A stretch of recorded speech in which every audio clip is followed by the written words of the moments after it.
주의 놀라운 손길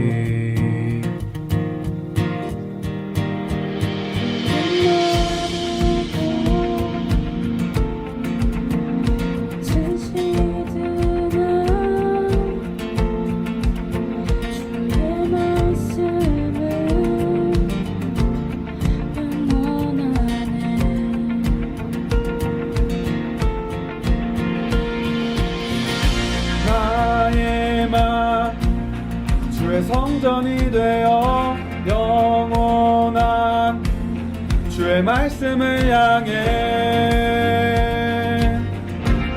주의 마음 있는 곳으로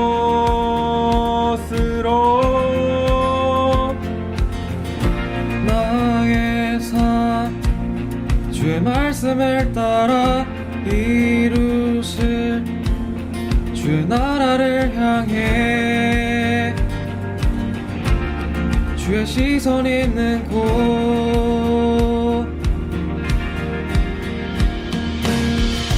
주님의 마음 있는 곳 주님의 시선 있는 곳 내가 있기 원하네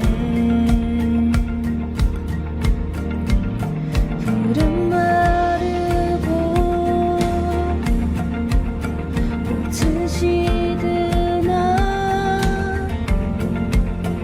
주의 말씀은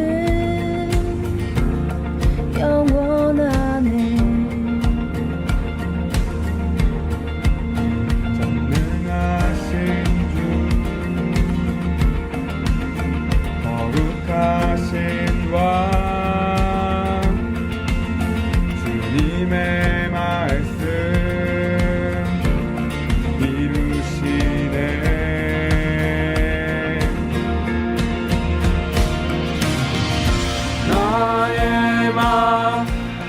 주의 성전이 되어 영원한 주의 말씀을 향해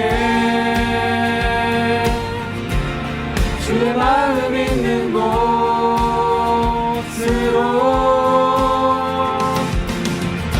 나의 삶 주의 말씀을 따라 이루실 주의 나라를 향해 주의 시선 있는 곳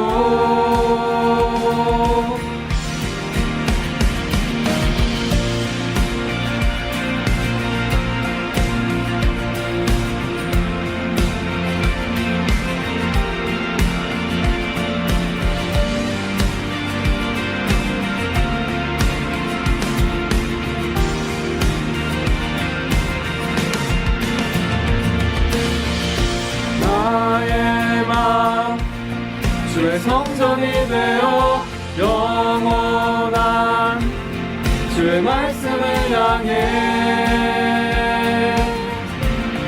주의 마음 있는 곳으로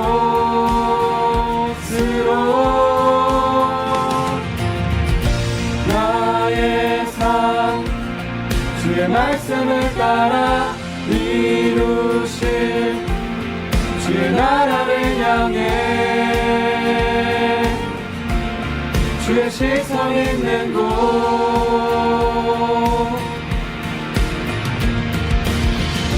주님의 마음 있는 곳 주님의 시선 있는 곳 내가 있기 원하네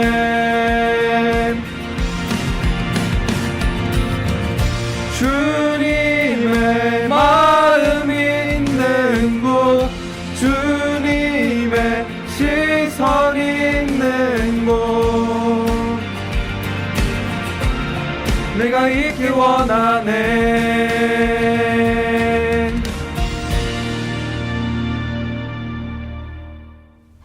여호와여 주께서 나를 살펴보셨으므로 나를 아시나이다. 주께서 내가 앉고 일어섬을 아시고 멀리서도 나의 생각을 밝히 아시오며 나의 모든 길과 내가 눕는 것을 살펴보셨으므로 나의 모든 행위를 익히 아시오니 여호와여, 내 혀의 말을 알지 못하시는 것이 하나도 없으시니이다. 주께서 나의 앞뒤를 둘러싸시고 내게 안수하셨나이다. 아멘. 사도신경으로 우리의 신앙을 고백하겠습니다. 나는 전능하신 아버지 하나님, 천지의 창조주를 믿습니다. 나는 그의 유일하신 아들, 우리 주 예수 그리스도를 믿습니다. 그는 성령으로 잉태되어 동정녀 마리아에게서 나시고 본디오 빌라도에게 고난을 받아 십자가에 못 박혀 죽으시고 장사된 지 사흘 만에 죽은 자 가운데서 다시 살아나셨으며 하늘에 오르시어 전능하신 아버지 하나님 우편에 앉아 계시다가 거기로부터 살아있는 자와 죽은 자를 심판하러 오십니다. 나는 성령을 믿으며 거룩한 공교회와 성도의 교제와 죄를 용서받는 것과 몸의 부활과 영생을 믿습니다. 아멘.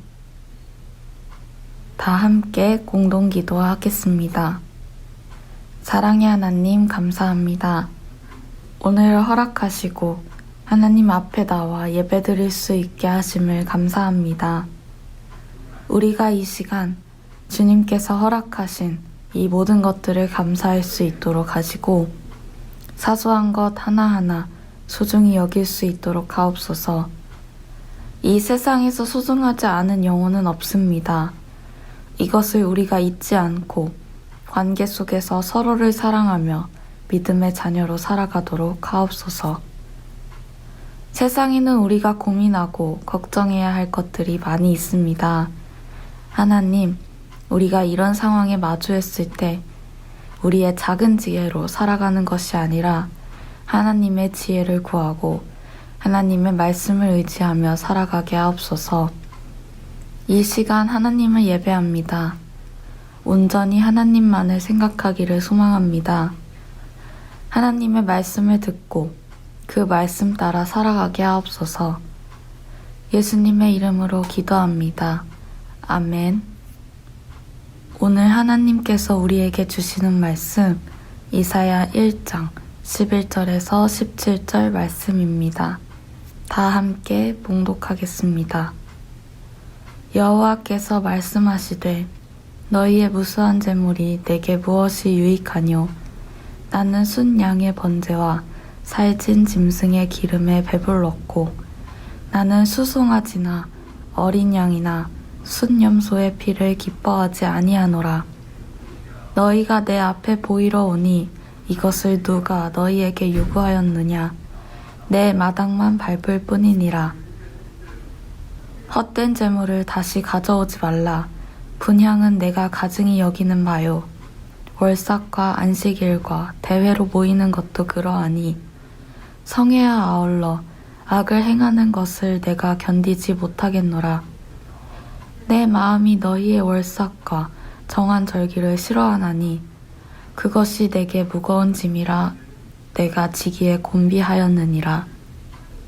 너희가 손을 펼 때에 내가 내 눈을 너희에게서 가리고 너희가 많이 기도할지라도 내가 듣지 아니하리니 이는 너희의 손에 피가 가득함이라. 너희는 스스로 씻으며 스스로 깨끗하게 하여 내 목전에서 너희 악한 행실을 버리며 행악을 그치고 선행을 배우며 정의를 구하며 학대받는 자를 도와주며 고아를 위하여 신원하며 과부를 위하여 변호하라 하셨느니라. 아멘. 예수님으로부터 오는 은혜와 평강이 우리 청소년 공동체 친구들에게 임하기를 소망합니다. 코로나 시국으로 대면 모임이 어려워지면서 안전을 위해서 가정에서 온라인 예배 드리는 친구들이 많을 거예요. 대면 예배로든 온라인 예배로든 하나님을 예배하기 위해 노력하는 우리 친구들 삶에 하나님의 축복이 가득하기를 소망합니다. 그런데 온라인 예배 드리는 거 참 아쉬운 점이 많습니다. 대면 예배를 드리는 것처럼 전도사님이나 친구들, 교육목자님과 교제할 수 있는 시간도 없고요. 또 온라인으로 예배하다 보니 딴짓하기도 참 쉬워요. 집중하기 어렵고요. 그렇죠? 한 친구한테 이런 이야기도 들었습니다. 그냥 인터넷 창으로 그냥 유튜브 창 온라인 예배 켜놓고 출석까지만 하고 게임하면 돼. 그러면 금방 끝나. 이런 이야기를 하더라고요.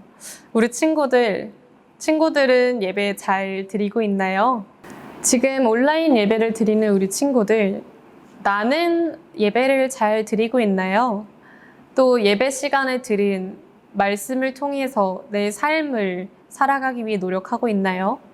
온라인으로 예배하면서 집중하는 것이 쉽지 않다는 것은 잘 알고 있지만, 그렇다고 해서 링크만 누르고 화면을 켜놓는다고 해서 하나님을 예배하는 것은 분명 아닙니다. 내가 있는 자리에서 하나님을 최선을 다해서 예배하고 말씀에 귀 기울일 때 그것이야말로 예배드린다고 할 수 있겠죠. 내가 정말 하나님께 예배드린다, 찬양을 올려드린다라는 마음으로 예배에 임하면 예배 시간, 말씀이 귀에 더 잘 들리고 그 말씀에서 얻은 메시지를 통해서 우리의 삶을 바꾸어 나가게 될 것입니다. 오늘 이사야 본문도 이에 대한 이야기를 하고 있습니다. 이사야서는 유다와 예루살렘에 대한 심판의 말씀으로 시작하는데요. 유다와 예루살렘은 왜 하나님으로부터 심판을 받게 되었을까요? 이스라엘 백성이 구약에서 하나님으로부터 심판을 받게 되는 경우는 딱 한 가지입니다. 바로 하나님께 순종하지 않을 때입니다. 이사야서 1장 4절의 말씀 함께 읽겠습니다. 슬프다 범죄한 나라요, 허물진 백성이요, 행악의 종자요, 행위가 부패한 자식이로다. 그들이 여호와를 버리며 이스라엘의 거룩한 일을 만홀히 여겨 멀리하고 물러갔도다. 아멘. 이스라엘은 하나님의 자녀입니다. 하나님께서 그들을 만드셨고 또 많은 민족 중에서 이스라엘 백성을 택하시어 땅을 주시고 살아가게 하셨습니다. 이런 거룩하신 하나님을 두고 우상에게 마음을 쏟습니다. 이런 백성들의 행태를 두고 이사야는 하나님의 말씀을 그들에게 전했던 것입니다. 그런데 더 큰 문제가 따로 있었습니다. 하나님께서는 백성들이 우상 숭배를 한다는 사실도 아시고 이를 심판하시겠다 말씀했지만 백성들은 자신들이 잘못하고 있는지 전혀 알지 못했습니다. 오히려 이들은 하나님과의 관계가 괜찮다라고 생각하기까지 했습니다. 왜냐하면 이들은 하나님을 믿는 사람들이 해야 할 일들을 모두 하고 있었기 때문입니다. 어떤 것들을 하고 있었을까요? 유다 백성들은 하나님께 제사를 올려드렸습니다. 그리고 숫양과 숫송아지, 어린 양과 순념소를 하나님께 제물로 올려드리는 일도 잊지 않았습니다.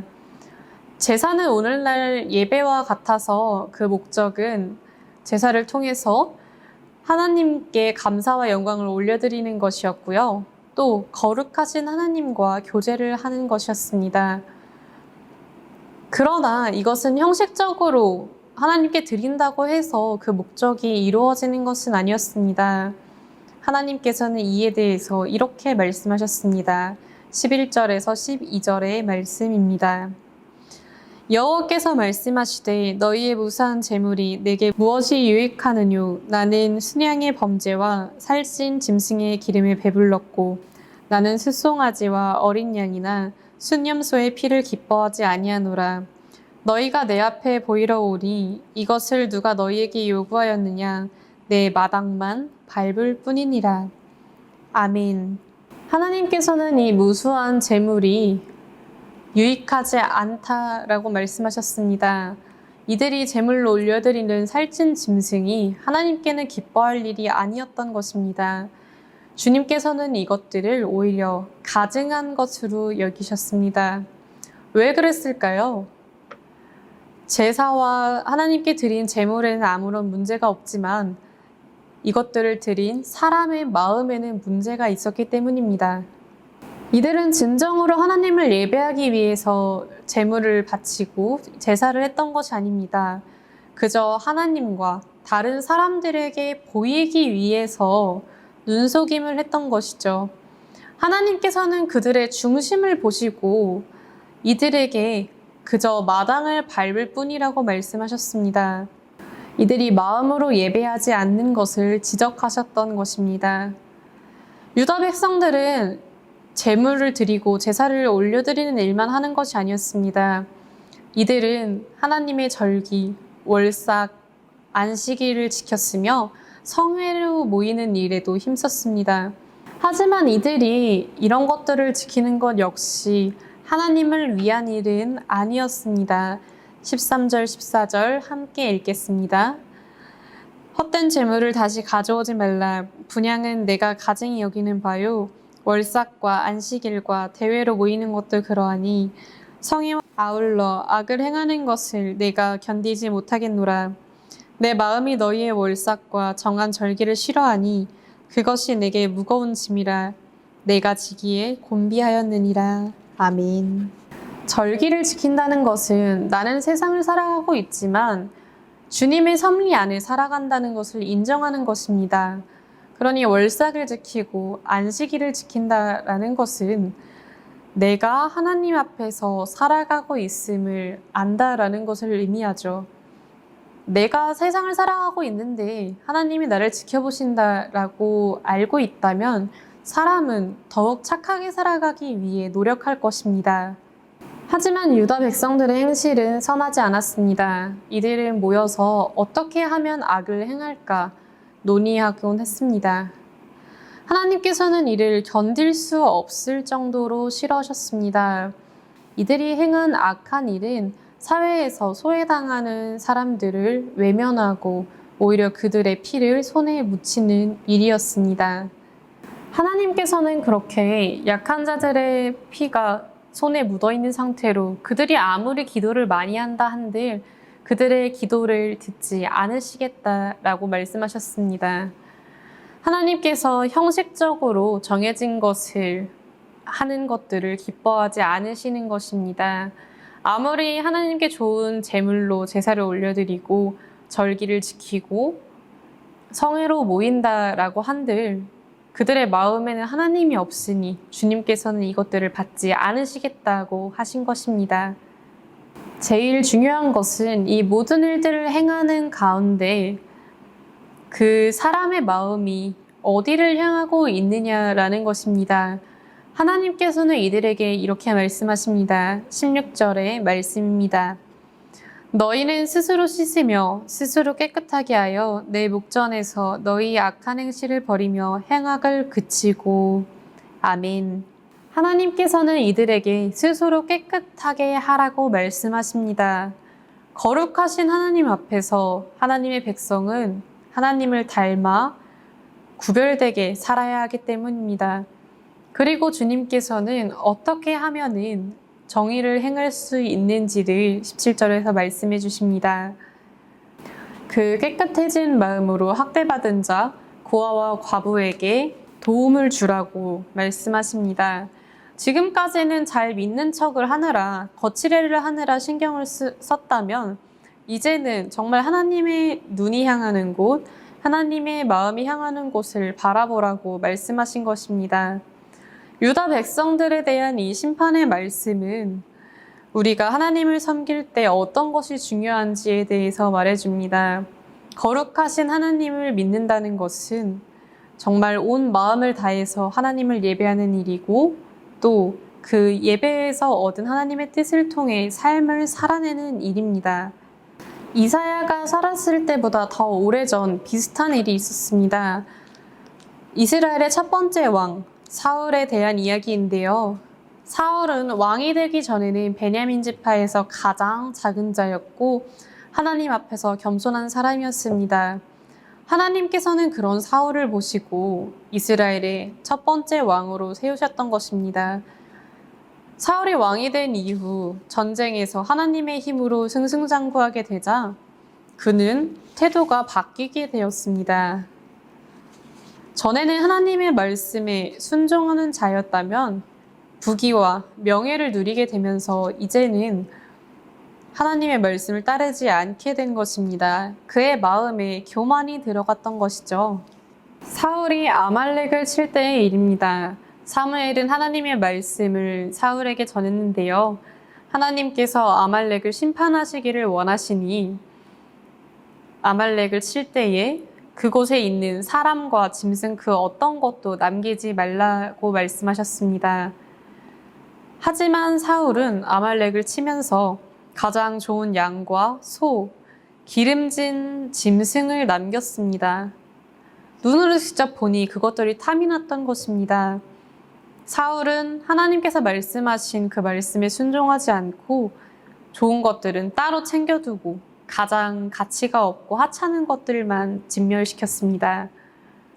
이에 하나님께서는 사울을 이스라엘의 왕으로 세우신 것을 후회하십니다. 그리고 제사장인 사무엘을 통해서 사울을 책망하셨습니다. 사무엘은 사울에게 이야기하죠. 어째서 하나님의 말씀에 순종하지 않았느냐고 말입니다. 하지만 사울은 자신은 하나님의 말씀을 지켰다고 변명을 합니다. 자기가 이런 좋은 가축들을 남긴 이유는 이 좋은 짐승들을 하나님께 제사로 올려드리려고 했다라고 말하면서요. 그때에 사무엘은 당신이 가장 작은 자이고 겸손할 때 하나님께서 왕으로 세우셨는데 어째서 하나님의 말씀에 불순종하냐라고 이야기합니다. 그리고는 이렇게 이야기합니다. 사무엘상 15장 22절의 말씀입니다. 사무엘이 이르되 여호와께서 번제와 다른 제사를 그의 목소리를 청종하는 것을 좋아하심 같이 좋아하시겠나이까. 순종의 제사보다 낫고 듣는 것이 순양의 기름보다 나으니. 아멘. 순종의 제사보다 낫다. 제사가 중요하지 않다는 것이 아닙니다. 하나님의 말씀에 순종하는 것이 그 무엇보다 중요하다는 것을 의미합니다. 하나님을 예배하는 일, 제물을 드리는 일, 이 모든 것이 중요합니다. 하지만 그 마음에 하나님을 따르는 마음, 순종의 마음이 없다면 예배는 아무것도 아닌 것이 되어버립니다. 우리에게 주일 예배도 이와 같습니다. 일주일에 한 번 드리는 습관이 아닙니다. 구약시대 이스라엘 백성들이 하나님께 제사를 올려드리는 것이 거룩하신 하나님을 만나는 일이었다라는 것처럼 우리가 일주일에 한 번 드리는 이 예배도 하나님을 만나는 거룩한 시간입니다. 그런데 우리가 이 시간 집중하지 않으면 하나님을 만날 수도 없고 또 하나님으로부터 오는 그 말씀도 알아챌 수 없습니다. 그렇기 때문에 우리는 예배할 때에 온 마음을 다해서 하나님께 예배해야 한다는 것입니다. 온 마음을 다하는 것의 중요성을 알려주는 예화가 한 가지 있습니다. 옛날 어느 나라의 왕자가 다른 나라의 포로로 잡혔습니다. 그 왕자는 평생 동굴에 갇혀서 죽음을 맞이할 운명이었죠. 그 동굴 안에는 그 어떤 것도 없었는데 딱 한 가지 성경책이 한 권 있었다고 합니다. 그 왕자는 하나님을 믿지 않는 사람이었으나 동굴에서 긴 시간을 보내야 하니 어쩔 수 없이 심심해서 그 성경책을 읽어나가기 시작했다고 합니다. 그렇게 왕자는 동굴에서 늙어서 죽음을 맞기까지 그 성경책을 아주 여러 번 읽었다고 합니다.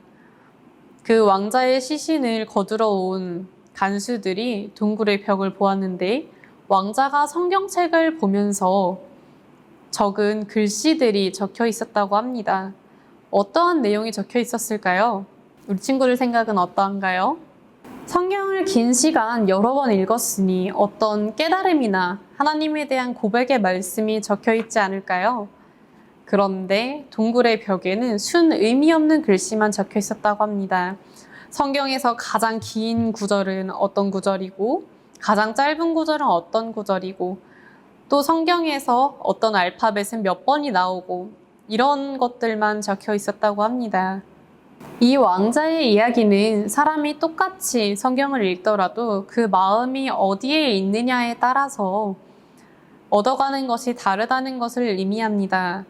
그 왕자처럼 그저 시간을 때우기 위해 성경을 보고 있으면 그 안에 깊은 깨달음이나 말씀을 얻는 것이 아니라 그저 의미 없이 숫자만 세게 되는 것입니다. 하지만 성경에 마음을 쏟아서 읽을 때 이것이 정말 하나님의 말씀이다 라고 생각하고 읽을 때 사람은 하나님의 지혜를 얻어갈 수 있습니다. 예배를 드리는 일도 이와 같습니다. 우리가 예배 드리는 것을 그저 시간 때우기를 위한 일, 출석 체크를 위한 일, 아니면 부모님께 혼나지 않기 위해 드리는 것이라고 생각을 한다면 우리는 예배를 통해서 아무것도 얻어갈 수 없습니다.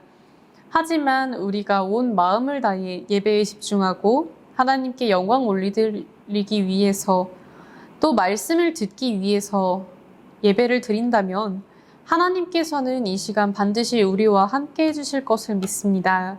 사람이 하나님 없이 삶을 잘 살아가는 것은 정말 어렵습니다. 선을 행하는 것도, 정의를 행하는 것도, 그 어떤 것도 인간의 마음으로 행하기에는 나약합니다. 하지만 우리가 예배를 잘 드릴 때에 함께 해주신 하나님의 말씀을 통해서라면 우리의 삶은 반드시 달라집니다. 우리는 하나님 앞에 살아가는 예배자가 될 것이기 때문입니다. 우리의 믿음이 예배를 통해서 하나님과의 만남으로 드러나기를 원하고 또한 하나님의 만남을 통해서 우리가 거룩한 삶을 살아가기를 원합니다. 우리 청소년 공동체 친구들이 예배하는 가운데 정말 온 마음을 다해서 하나님만 바라보기를 원합니다. 아마 이런 친구들도 있을 거예요. 집에서 온라인 예배를 드리다 보니 나는 집중하고 싶은데 날 유혹하는 것들이 정말 많아요. 그런 친구들에게는 조금 안전해졌다라고 생각한다면 함께 대면 예배를 드리기를 원합니다.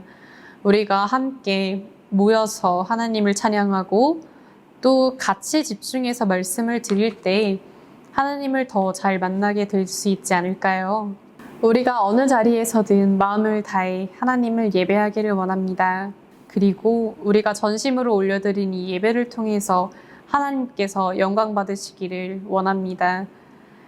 하나님과 함께하는 예배, 하나님과 함께하는 삶을 살아가는 우리 청소년 공동체 친구들이 되기를 축복합니다.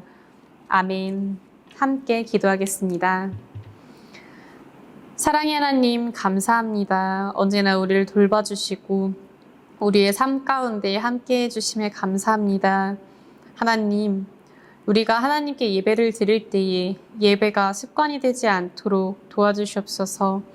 그저 반복해서 하는 의미 없는 일이 아니라 정말 하나님을 만나는 귀한 시간으로 알게 하시고 예배드리는 그 순간순간 우리의 마음을 지켜주시어 하나님만 바라볼 수 있도록 도와주시옵소서.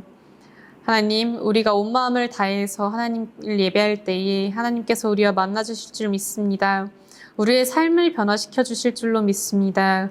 주님께서 함께 하시는 삶을 기대하며 우리가 즐겁게 예배할 수 있도록 함께해 주옵소서.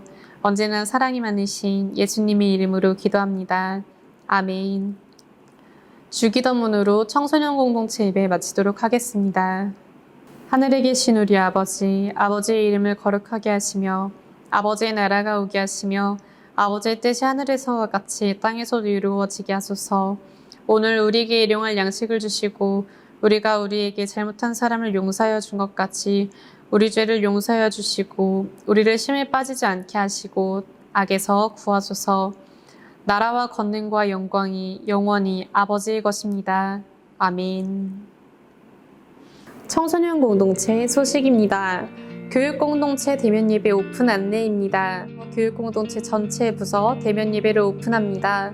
중등부는 오전 11시 30분, 고등부는 오전 9시 30분 5층 다음 세대 성전에서 예배합니다. 우리 친구들 기다리고 있을게요. 가정 예배를 위해 지금처럼 온라인 예배도 계속 제공합니다. 부어줌 시즌2 안내. 이번 부어줌은 우리 청소년 공동체 친구들에게도 열려 있습니다. 우리 친구들의 신앙의 성숙을 위해 김기성 목사님, 구미정 목사님, 이대준 목사님을 모시고 말씀의 은혜를 줌으로 전해드립니다. 9월 27일부터 10월 28일까지 저녁 8시 5주간 진행되며 회비는 2만원입니다. 자세한 내용은 화면을 참고해주세요.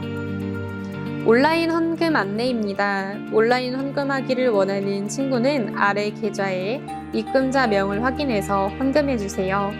우리 친구들 한 주간도 하나님을 찬양하고 예배하기를 간절히 소망합니다. 다음 주에 만나요. 안녕. 동수원 장로교회 청소년 공동체 구독, 좋아요, 알림 설정까지 부탁드려요.